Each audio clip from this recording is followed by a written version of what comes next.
was a short lag in the connection. It wasn't letting me get online, but it looks like I'm online now. Hey everybody, it's me, Yvonne. Welcome to the Jelly Roll Club. If you are new, what we do is I post patterns on my website. You can find everything I create at www.jellyrollclub.com. And then I give you a brief tutorial on how to put together elements of the quilt. And then if you need more information, let me know and we can do a follow-up. All right, so let me show you what we've got going on. So I'm going to take you to my website. I'm going to share my desktop. There it is. You go to www.jellyrollclub.com. You will see some project banners down here at the bottom. But if you hit the banner across the top, I put the newest things in the front. So if you hit Crossroads Quilt, you will find this. The live stream is June 8th. And then you'll see a video link in case you miss it, and then a pattern link. All right, so here's a little bit of color inspiration. Hi, Dee. Hi, Robin. Say hello to each other in that chat. These are the quilts that we're going to be working on. It's called Crossroads. And the reason I called it Crossroads is because this block to me looks like a railroad crossing. And it's an old vintage block. And so let me just move this stuff out of the way and let me show you what's going on. So first, I'm going to show you how to put together one block, and then I'm going to talk about setting blocks on point. So you're going to need the pattern, and so let me get to the pattern really quick. Sharing my desktop, so you should be able to click on that pattern link, and it'll take you here. And the first thing that we're going to do is we're going to analyze this block. Almost everything on this quilt can be made from jelly roll strips, including the cornerstones, the sashing, and the blocks themselves. So if you have a ton of scraps, this is the quilt for you because the entire thing can be made scrappy. Every one of these can be a different color. All right, so let's talk about the block itself. The block is made out of 4 units that are 4 patches, and those are made from jelly roll strips or even pieces of strips. As long as you have a piece that's 5 inches long by 2.5 inches, it will work. So if you have that, that's great. You're going to need background strips for B. And then C is 4.5 inch by 2.5 inch. So if you have a tub full of potato chip pieces, you know what I'm talking about. If you make scrappy quilts, there's a quilt called the potato chip quilt. And it's made out of 4.5 by 2.5. If you have a bunch of those, you can use them for this quilt. And anything that you have left over would work great. All right, so now let's look at what I have. All right, so I'm going to make one block for you. So the first thing I'm going to do is I'm going to show you what you need for a single block, and I'm going to make one. You're going to need some 2.5 inch strips. You can use navy, red. This is, like I said, this is great for a scrappy quilt. And as long as your pieces are at least 4.5 inches, it doesn't matter what they are, you're going to be able to use them. The next thing that you're going to need is background fabric. And you can use scraps for that too. If you want a scrappy background, you can have a scrappy background. And so you're just going to take these strips and you're going to sew them on one side 1/4 inch, just like this one. So this one's just a scrap piece, and then this one is sewn 1/4 inch. So I'm going to take this and kind of move it aside. And you're going to start by making 4 patches. Once you have those 4 patches, you're going to need some other pieces, but I'm going to make the 4 patches first, and then I'm going to show you the rest. So I'm going to start by using a few tools. Let me just show you my favorite tools for this block. Is a 4.5 inch square and a 2.5 inch square. Those are great. And then a 12.5 inch square up ruler, because these blocks are going to be 10.5 by 10.5 when they're done. So those are my tools. I'm using just an 80-12 needle in my sewing machine, nothing fancy. But I'm just going to start out by sewing my scraps together, one background, one solid or bright or whatever you want to call these. If you are doing leaders and enders, this is a great little leader ender project. All right, so once you have your pieces like this, you can really just finger press them. You don't have to get out an iron for these. And you just run your finger across there, and that makes them super flat. If you have one of those little irons like I do, there we go. little seam roller. You can just take a little seam roller and never even have to get a hot iron out in the summertime. All right, once you have these little units like this, they should measure 4.5 across by 2.5 wide. You just take 2 of them together and you nest them. And you're going to sew these little pairs into 4 patches. I have quite a few already here. And it's easiest if you just assembly line sew. So you're just going to take all of these and you're going to do the same thing that I just did, and you're just going to nest those. I always lock the seams together like this and just kind of lay them together. If you want to use pins, you can. Not super urgent. The bigger the pieces, the more pins I tend to use, but these little small 4 patches, you can make them by the dozen, and I never even pin those. So I just set them aside. I know I'm going to need 4 of these units. Save these for a scrappy project later. And so once you have all of those all put together, then you're ready to go to your machine. I try to chain piece these units as much as possible. All right, so now that I have this little stack, I'm ready to go to the sewing machine. If you guys have any questions or you haven't been able to find the blocks, please let me know. You see, this camera sometimes acts kind of funny when I'm in full daylight. So hopefully you can see me. All right, I'm going to be sewing these little blocks with a 1/4 inch seam. I use a scant quarter. I just have 100% cotton thread.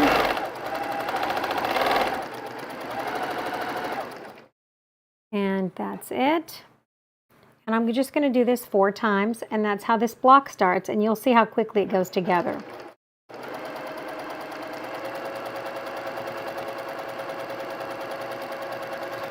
For this particular quilt, it is 63 inches by 63 inches finished. You can make it bigger, and if you're interested in a larger quilt, I can put a full pattern out for you guys with additional dimensions for bigger quilts.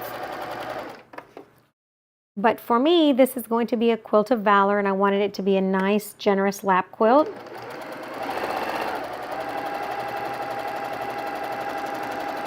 And there I have it. If you have a little scrap, I like to use a leader and ender for mine. Just saves thread, saves headaches. All right, so this is what I have now. I have 4 of these little guys. Look at how quickly they come together.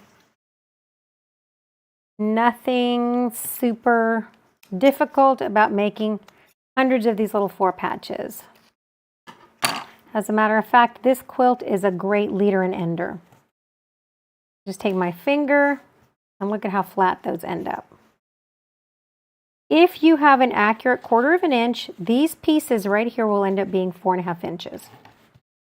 I just take my nail, run it across. Like I said, if I want to, I can press them, but it's not like urgent. A lot of times I just do it this way. Do you guys like to finger press, or do you prefer a regular press?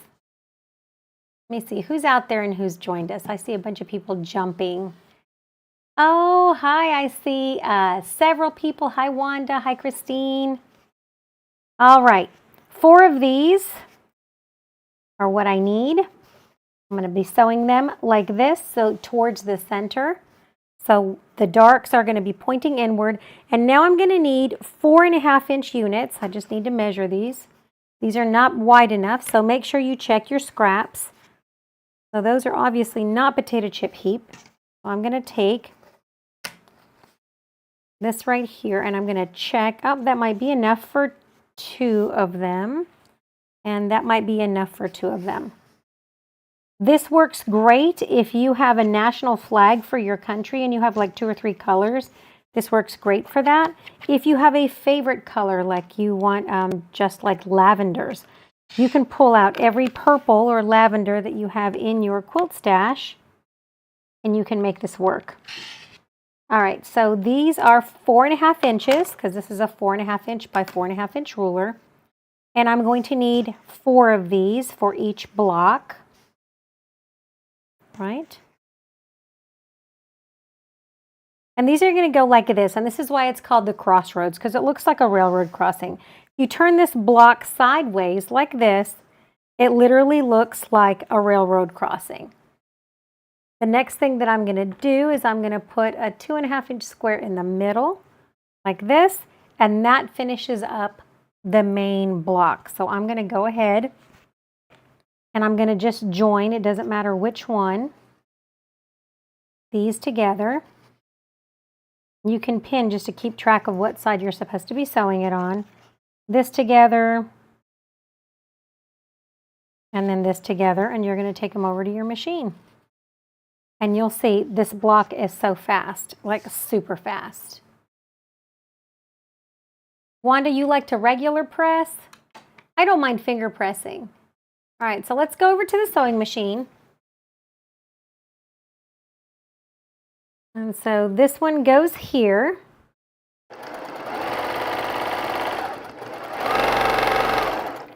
And I'm going to go ahead and sew this one.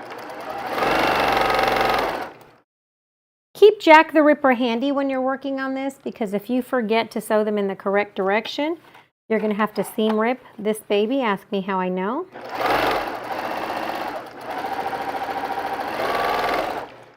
So as I go through here and I am just putting these together in a chain piece, I'm going to go ahead and I'm going to add the next piece on here. So this one, if you notice, has the little dark towards the bottom. I'm going to put another piece in the same direction towards the bottom. And I'm just going to flip this over and I'm going to assembly line sew my entire block just because it's easier to do it. So just pay attention to which way it goes and you should be able to do it. No pins needed. Scant 1/4 inch, I think I'm doing okay. Same with this one, it has this dark towards the bottom. I'm going to put the other one on the other side with the dark towards the bottom, just like this.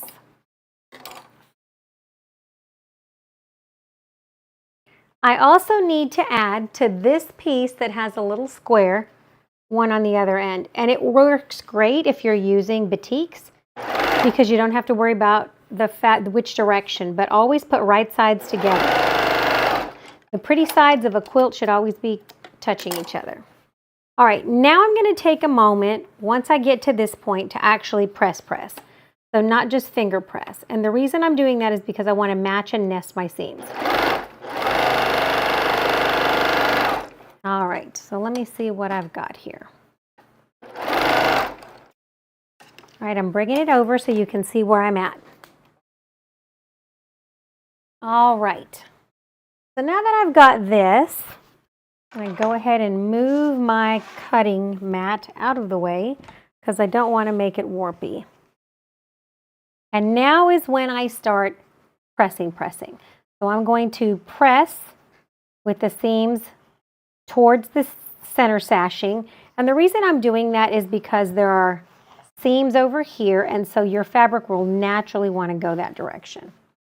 And once it's there, I'm going to give it a press, and these are going to come towards the inside. I'm going to do the same with the opposite side. So these are going to be pointing up, and these are going to be pointing down. And make sure you get them in the right direction, because the last thing you want to do is have to seam rip. So they have to go down like this. And I'm just going to finger press to the inside. And I'm going to go like this. All right.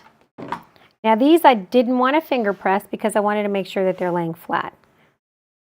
All right, so because this is in the middle, I'm going to want to do the opposite. So because I have pressed these to the inside, this is going to have to go to the outside. So I'm going to go ahead and give it a press. And this is what I'm going to use to join both of these. And then see here, I went off just a hair, and so it made it not lay straight. It's kind of curvy on me. So I'm going to straighten that out. So I'm going to stitch through there one more time.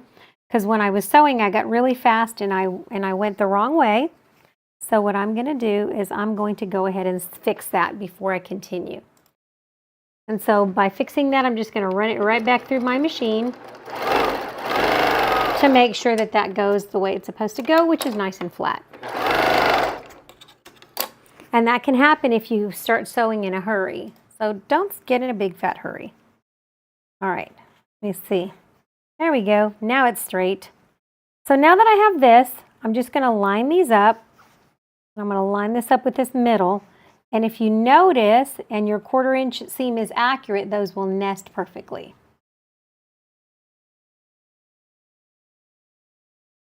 Linda, I know that it's really popular for some people to press their seams open, but after 45 years of quilting, I'm just not going to do that. I've seen too many seams pop open after they get kind of used and abused by people, especially if somebody sits on a quilt a lot or the quilt's on a bed. That weight on those seams can cause them to break open, and so I don't do that anymore.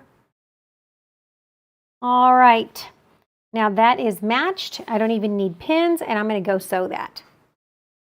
And you'll see how fast this quilt comes together. There are 12 blocks total that you need to make for this quilt, and they are set on point, so we're going to be talking about that in just a second.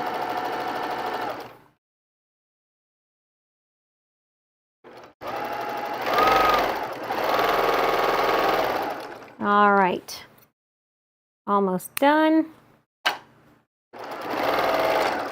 Same thing's going to happen here. I'm just going to open that and I'm going to flip it over, and then I have to make sure that I am matching this the correct way. I don't want it to look like this.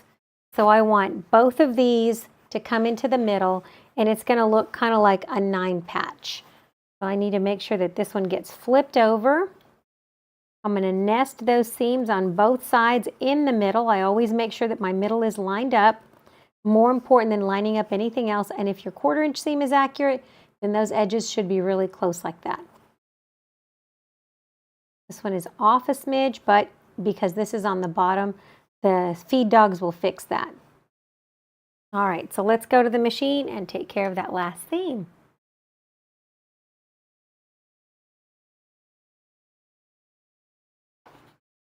All right.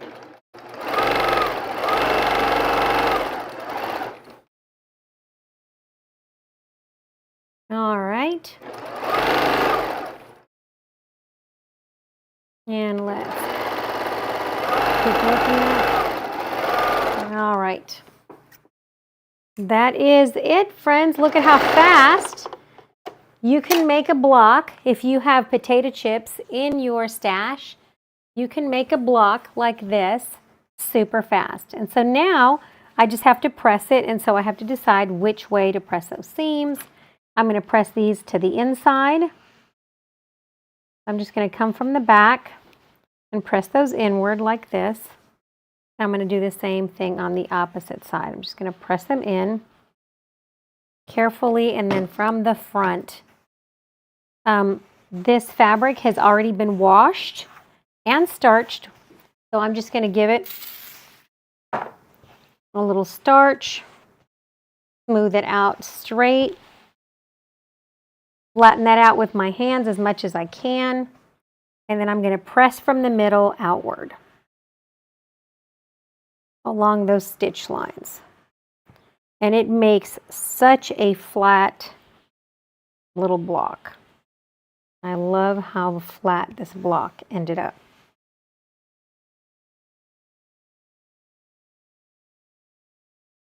If your 1/4 inch seam is pretty accurate, you won't really, see how this is wobbling? I'm going to have to inspect that seam right here, and I may have to fix that. If your 1/4 inch is pretty accurate, you won't really have to do a lot of squaring up, but I'm going to check it with my ruler and see what happens to this guy. So I need to check it. It should be 10.5 inches. And I have a smidge that I can sliver off of here and a sliver off of here. And that's the thing about stretching it and starching it, is you will end up with a nice generous block. All right, so let me see what's going on here. And I see the issue with my seam. See that seam? It has gone off kilter, so I'm going to fix that so that my block is straight before I trim it.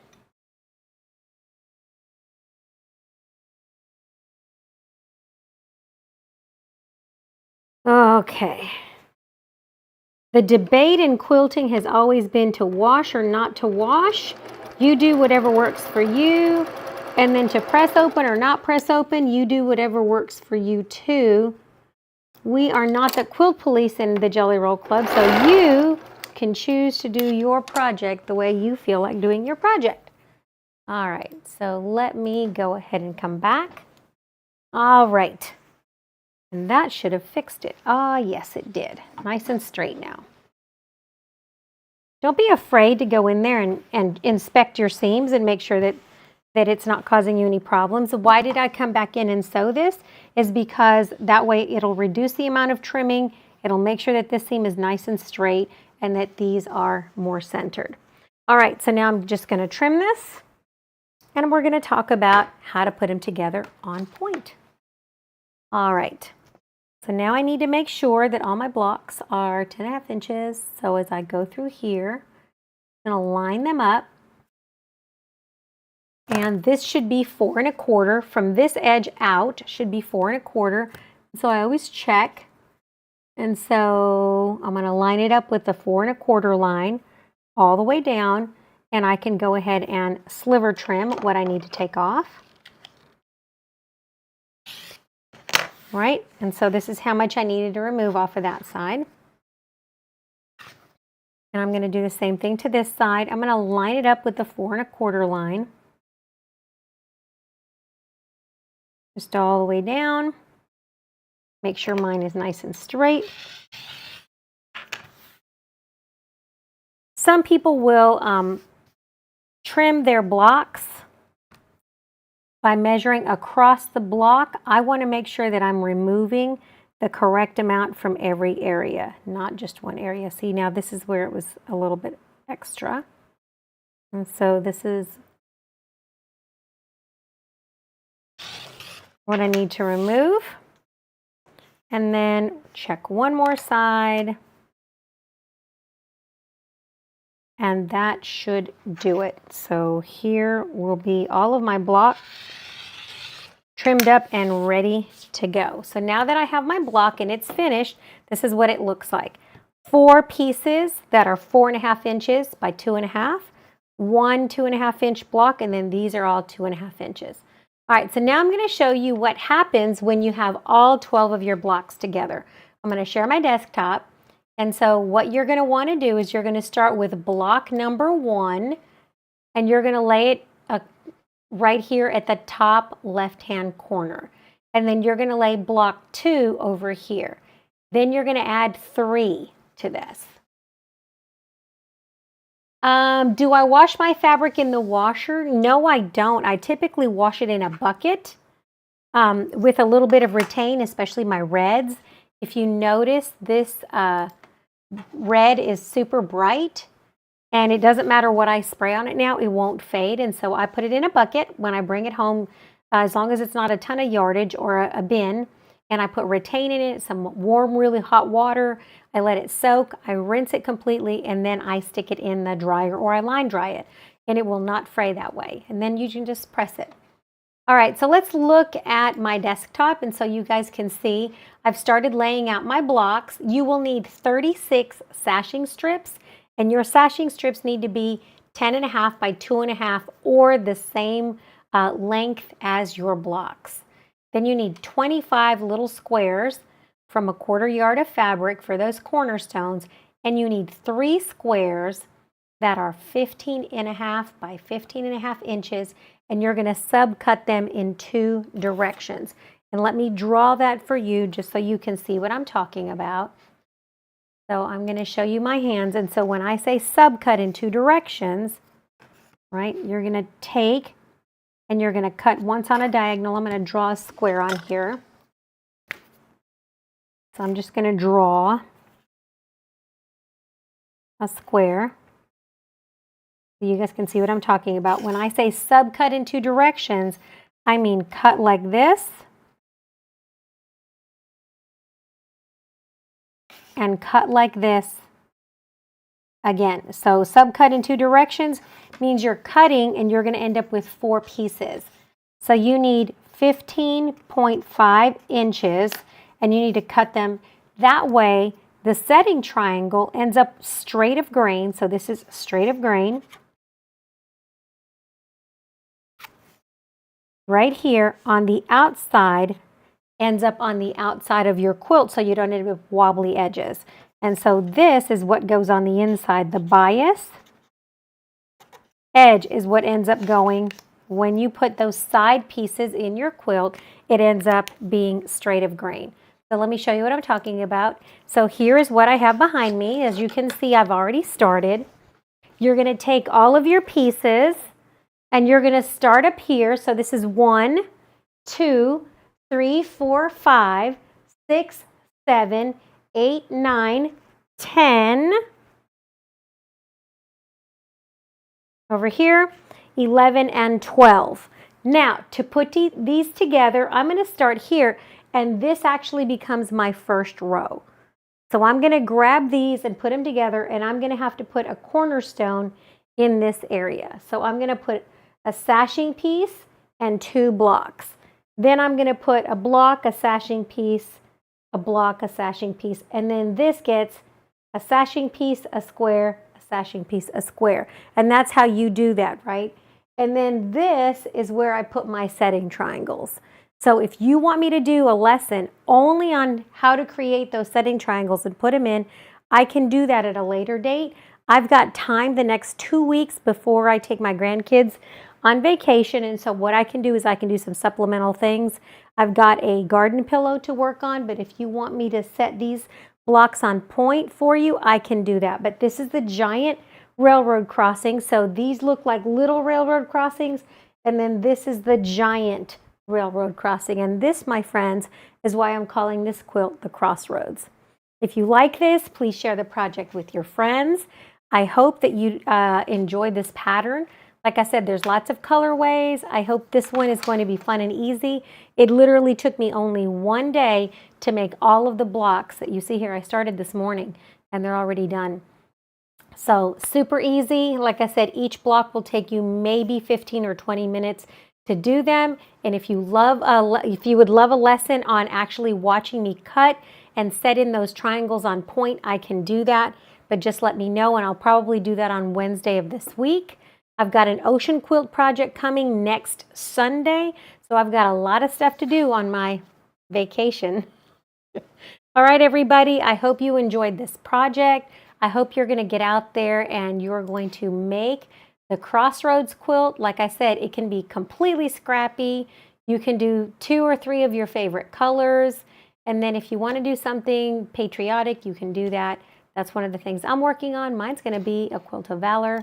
And that's what I have behind me. So easy peasy, lemon squeezy. Let me know if you have any questions. Please put your questions down in the chat. Share this channel with your friends and subscribe. All the patterns are free. All the projects are free. Thank you guys. I appreciate any support, any feedback you could give me. That's super wonderful. Thanks, everybody.